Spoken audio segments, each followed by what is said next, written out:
Franck Ferrand raconte sur Radio Classique.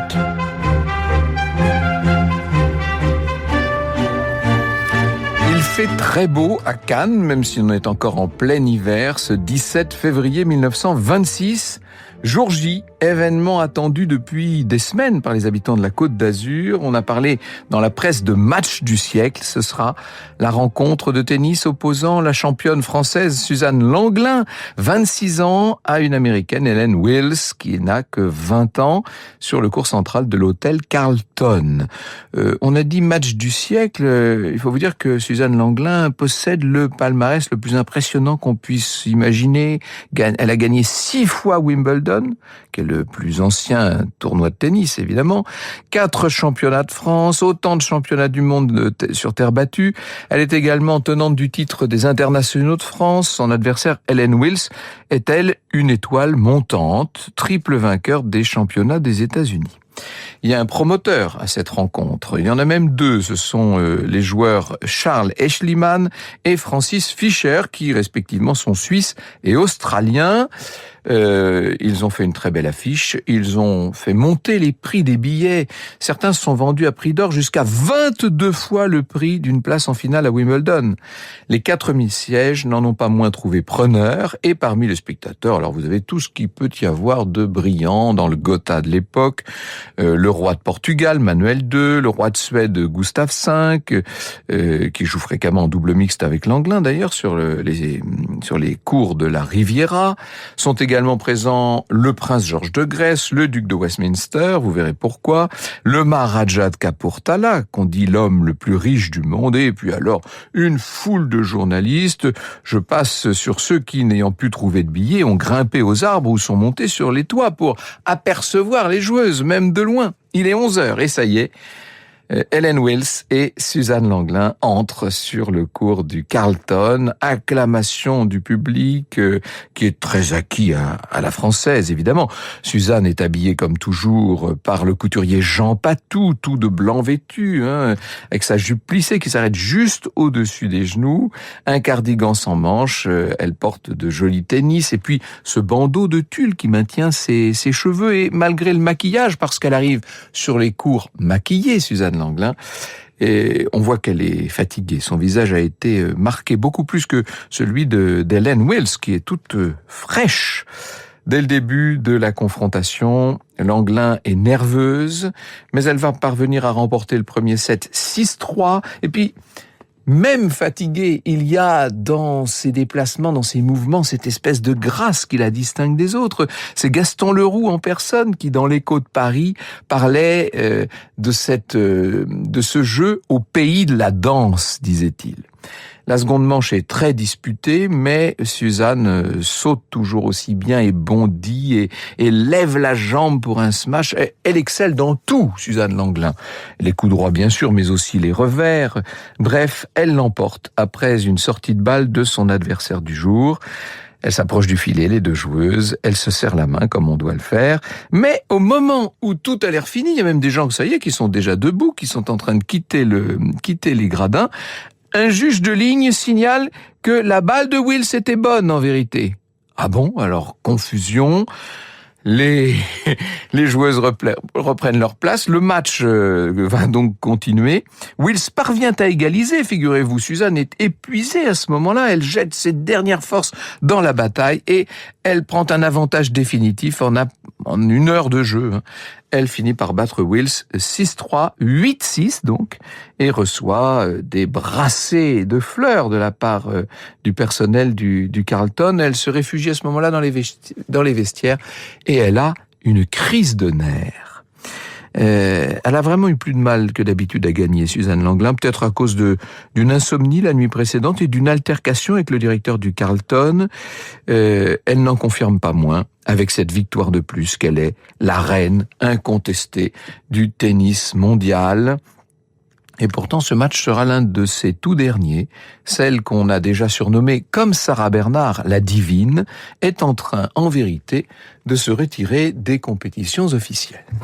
Franck Ferrand sur Radio Classique. Elle était née 27 ans plus tôt, en 1899, dans 16e arrondissement de Paris, milieu très aisé. Son père est rentier. La famille s'est installée ensuite pas loin de Compiègne, dans l'Oise. Grande propriété dans le village de Marais-sur-Matz. À 11 ans, Suzanne, un petit peu par hasard, si je puis dire, reçoit en cadeau de son père une raquette de tennis, raquette plutôt bon marché, avec des balles. Elle joue comme ça sur le court en terre battue de la famille. Sauf que très vite, à l'époque, on ne pratique pas le tennis depuis longtemps. Hein. Dites-vous que la naissance du tennis, c'est les années 1870. C'est un Anglais qui a déposé le brevet. D'ailleurs, non, ce n'est pas un Anglais, pour être tout à fait précis, c'est un Gallois. Il s'appelait Walter Clapton Wingfield. C'est lui qui a inventé le tennis à partir de l'ancien jeu de paume, bien entendu. D'ailleurs, tennis, ça vient de l'ancien tennis que se lançaient les joueurs de paume autrefois en France. Bref, toute la bonne société britannique n'a pas tardé à se convertir à ce nouveau sport tellement élégant et qui permet même des doubles mixtes. Figurez-vous, c'est très élégant ça en société. Et la France a suivi de peu, comme toujours. Il apparaît donc très vite que, on s'en rend compte dans la famille Langlin, Suzanne a un don pour ce sport. Elle a 12 ans, donc on est en 1911, quand elle participe à son premier tournoi, pas loin de la maison, à Chantilly. Elle remporte les championnats de Picardie, et puis comme on va aussi beaucoup sur la Côte d'Azur avec la famille, eh bien, elle y passe une partie de l'année pour tout vous dire, elle va devenir championne là-bas aussi, et elle a un entraîneur très exigeant qui n'est autre que son père. Tous les jours, la jeune fille, maintenant elle a 13, 14 ans, elle va passer 3/4 d'heure sur le court, puis 30 minutes d'exercice physique avec des mouvements d'assouplissement, fait du saut à la corde. On l'oblige à faire, enfin quand je dis on l'oblige, on va lui permettre, devrais-je dire plutôt peut-être, de faire de la danse classique, c'est ce qui lui donnera cette extraordinaire élégance sur les cours, et puis de la natation, qui ne contribuera peut-être pas pour rien à son endurance. Chaque veille de match, Suzanne doit se coucher avant 22h. Son père, un jour, demande à une voyante. Son père veut vraiment qu'elle réussisse. Il est habité par la réussite de sa fille. Il est allé voir une voyante et il lui a dit « Est-ce qu'un jour ma fille sera championne de France ?» Oh, la voyante a dit « Bien davantage, bien davantage ». 1914, la jeune prodige remporte le championnat du monde sur terre battue. On est là à Saint-Cloud, en simple et en double dame, s'il vous plaît. À Cannes, elle joue même en double mixte avec le champion du monde de tennis masculin, le néo-zélandais Anthony Welding à l'époque, qui est le tenant du titre de Wimbledon depuis des années. Je cite un article qu'on peut lire dans Femina. Tout à coup surgit sur le court une fillette capricante et imprévue. D'une robe bébé sort un corps souple de petit faune, des boucles brunes qu'un velours bleu empêche de retomber sur les yeux s'agitent en houle. La jupe qui s'arrête au-dessus du genou rond et bien attachée découvre ses jambes nerveuses à souhait. Cet enfant semble jouer avec les balles comme une jongleuse, ses services sont fougueux, ses défenses déconcertantes. En à peine 3 ans, Suzanne va faire des progrès incroyables, même si son père veille à ce qu'elle ne grille pas les étapes. Il veut quand même que sa fille poursuive des études. Il décide d'ailleurs de ne pas l'inscrire au tournoi de Wimbledon. Il faut vous dire que la défaite en finale du championnat de France contre la tenante Marguerite Brocdis, qui est à l'époque la meilleure joueuse de tennis française, a fait réfléchir le père de Suzanne, qui se dit qu'il ne faut pas brûler les étapes. On se rend compte qu'elle peut encore progresser, il y a de la marge. Vous écoutez Radio Classique. Août 1914, ça y est, c'est le moment de la déclaration de guerre. On quitte, avec la famille, on quitte l'Oise pour la Côte d'Azur. En raison du conflit, toutes les compétitions sont annulées. Ça n'empêche pas Suzanne de continuer à s'entraîner, non seulement avec son père, mais aussi avec un prof du tennis club de Nice. Elle s'endurcit à ce moment-là, elle progresse, elle joue pas mal de matchs avec des partenaires masculins. Elle est beaucoup plus affûtée qu'avant la guerre, bien sûr, et elle va faire son retour à la compétition pour le tournoi de Wimbledon 1919. Parcours magnifique pendant ce tournoi. Elle atteint la finale contre une joueuse britannique qui a 20 ans de plus qu'elle, il faut dire, et devant 15 000 personnes qui ont pris place dans les tribunes du court central. Et parmi les personnes, il y a le roi d'Angleterre, s'il vous plaît, George V, avec son épouse, la reine Mary. Eh bien, la Française sait que la partie finale va s'annoncer très difficile, puisqu'elle est en face de la tenante du titre, vainqueur de Wimbledon à 7 reprises. Je cite lecture pour tous maintenant. Ce sont ces titres que nous aimons bien. J'étais absolument calme et maîtresse de moi-même, raconte Suzanne Langlain au reporter qui vient l'interroger. Pas un instant je n'avais l'idée que je pourrais être battue malgré la fatigue que je ressentais à la suite des efforts que j'avais fournis pendant 15 jours consécutifs. L'entame est un peu difficile. Langlain tient tête à Chambers, c'est le nom de la tenante du titre, et à la surprise générale, elle remporte la première manche, pas facilement, 10-8.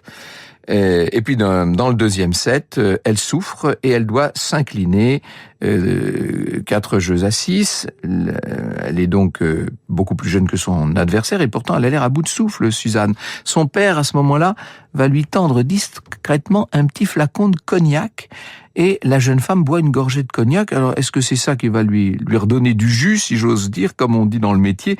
En tout cas, la jeune femme va se montrer beaucoup plus énergique dans la troisième et dernière manche.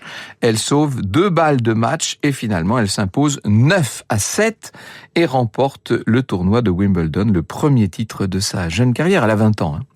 C'est un exploit, bien entendu. Aucune Française ne s'était jusqu'alors imposée à Wimbledon.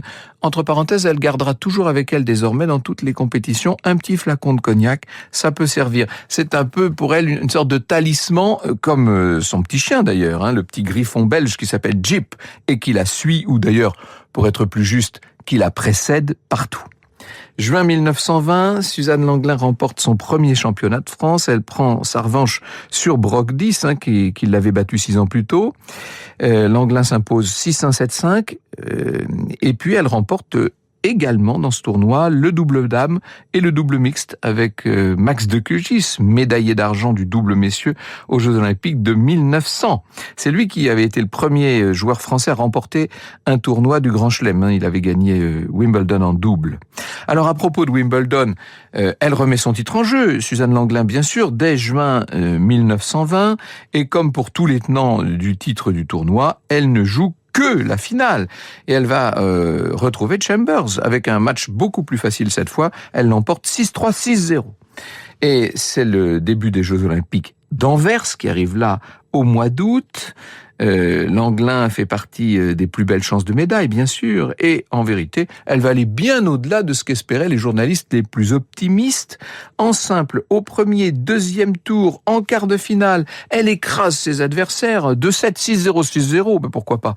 En demi-finale, elle s'impose 6-0, 6-1, en finale 6-3, 6-0, ce qui veut dire qu'elle a disputé 10 manches, et si vous faites le calcul, elle n'a perdu en tout que 4 jeux.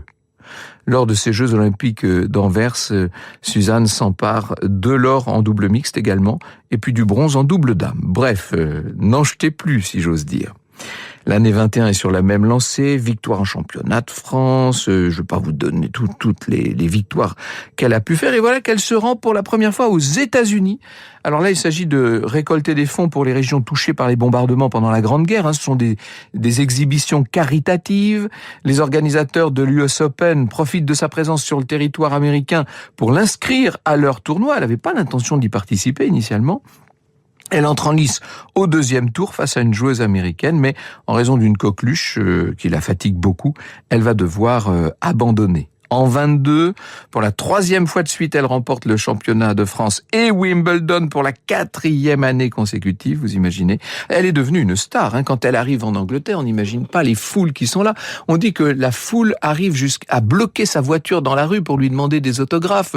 Il y a sur les autobus, les bus à Impérial de la capitale britannique, de grands panneaux qui disent « Suzanne est arrivée ». Vous imaginez, elle est devenue une sorte de coqueluche mondiale.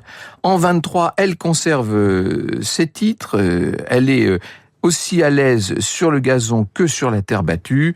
Elle décroche le championnat du monde pour la 3e fois d'affilée. Bref, elle est la sportive non seulement elle est la plus populaire non seulement de France, mais probablement du monde à l'époque. Et puis, il y a cette coquetterie. Elle porte toujours des manteaux de fourrure et des bijoux. On la voit dans les grandes réceptions. Elle attire le tout Paris, bien entendu. Les hommes politiques se pressent autour d'elle. Ça fait bien d'être photographiée à côté de Suzanne. Elle est un petit peu l'héroïne des années folles, si vous voulez. Très photographiée dans la presse. On lui prête une liaison avec un membre de la famille Westminster. On lui prête aussi quelques liaisons scandaleuses, c'est vrai. Il y a autour d'elle toute une espèce de papillonnage extrêmement mondain, disons-le. Mais elle est fragile, Suzanne. Elle souffre d'insomnie, elle a des crises de nerfs, elle commence déjà à faire des dépressions.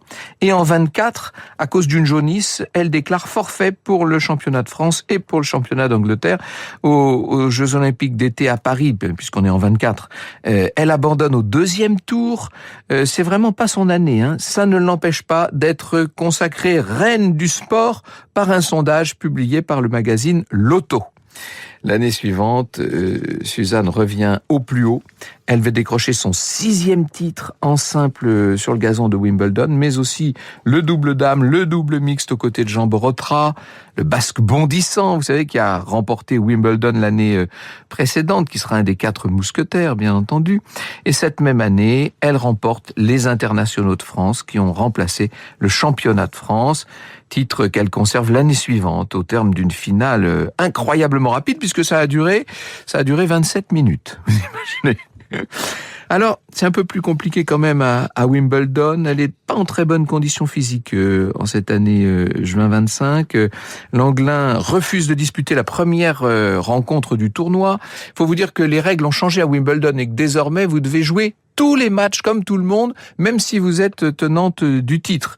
Et ça fait un scandale ce premier refus de jouer, puisque la reine d'Angleterre s'était déplacée. La reine Mary était là dans les tribunes. C'est Jean Borotra qui va devoir venir excuser la Française auprès de la reine. Et le lendemain, quand Suzanne se présente sur le court, la reine d'abord, qui est vexée, n'est pas revenue. Et puis l'accueil du public, disons-le, est glacial. Suzanne va claquer la porte du tournoi. Elle est en train de devenir un peu une diva, faut bien le dire. Elle est celle qui a osé snober la reine d'Angleterre. Franck Ferrand sur Radio Classique. Alors à l'été 26, Suzanne Langlin affiche quelques 171 succès consécutifs. Vous imaginez, elle s'est inclinée une seule fois en simple depuis 7 ans. Et donc, à ce moment-là, elle se dit qu'il n'y a pas de raison de rester dans le monde amateur. Elle va signer un contrat pour une tournée sur le continent américain. Elle est rémunérée $50 000. Ce sont des dollars or de l'époque. Vous imaginez la somme invraisemblable. C'est la fameuse Crazy Excursion de Suzanne Langlin, première femme professionnelle de toute l'histoire du sport. Premier match de la tournée en octobre 26 au Madison Square Garden, devant 15 000 spectateurs. Bien sûr qu'elle l'emporte. Et ça va être comme ça pendant 4 mois, une tournée aux États-Unis, au Canada, à Cuba. La Française dispute 86 matchs dans 43 villes. On n'imagine pas ce que ça peut être, hein. Elle a son train privé, vous imaginez ça? Un personnel à son service complètement extravagant, exactement comme une tête couronnée, hein. Un agent de presse. Alors, elle multiplie les amants. Elle s'affiche notamment avec un playboy californien qui s'appelle Baldwin M. Baldwin.